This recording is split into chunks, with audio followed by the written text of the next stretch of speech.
Sveiki atvykę į Massey Ferguson vaizdo įrašų seriją How-To. Šiame vaizdo įraše sužinosime, kaip naudoti ISOBUS padargą su Datatronics V terminalu. Norėdami pradėti, pritvirtinkite padargą prie traktoriaus ir prijunkite ISOBUS kištuką.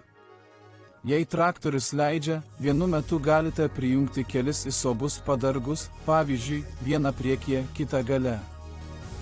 Praėjus kelioms sekundėms po padargo prijungimo, Datatronics V ekrano apačioje pasirodys pažangos juosta, rodanti, kad traktorius į terminalą įkelia padargo funkcijas.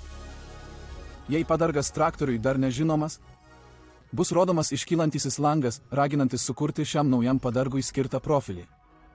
Spustelėkite OK ir įveskite pageidaujamą šio profilio pavadinimą.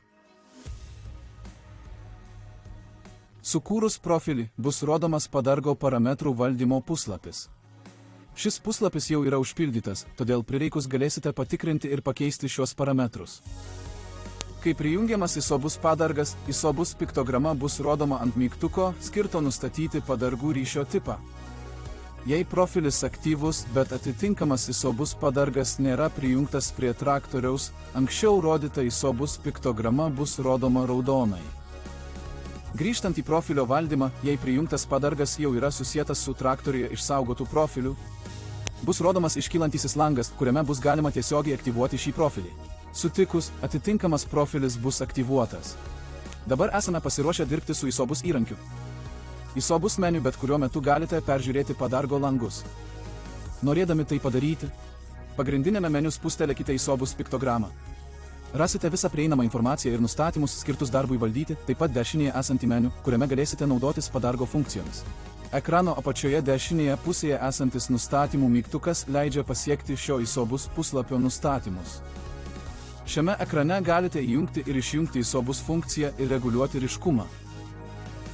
Taip pat galite tvarkyti terminale rodomų langų AX atsakomybę. Jei pasirinktas trečiosios šalies parametras, su aktyvia piktograma susijusių funkcijų negalima priskirti daugiafunkciam MF pultui. Tačiau jos gali būti priskirtos galimam išoriniam valdikliui. Parametras MF reiškia, kad funkcijos susijusios su aktyvia piktograma gali būti priskirtos MF multipat. Kai pasirinktas parametras MF, per priskirimo puslapį MF multipat galima priskirti ISOBUS įgyvendinimo funkcijas. Visa ši procedūra išsamiai aprašyta specialiame vaizdo įraše. Jei prijungti keli padargai arba jei atitinkamas padargas turi kelias vaizdus, tiesiog spustelėkite apačioje dešinėje esantį perjungimo mygtuką ir pasirinkite norimą rodyti vaizdą. Norėdami užtikrinti optimalų patogumą ir valdymą, taip pat galite pasirinkti mūsų dviejų ekranų konfigūraciją, kuri leidžia vienu metu rodyti skirtingas ISOBUS vaizdus, MF vairavimo žemėlapį, traktoriaus funkcijas ir dar daugiau.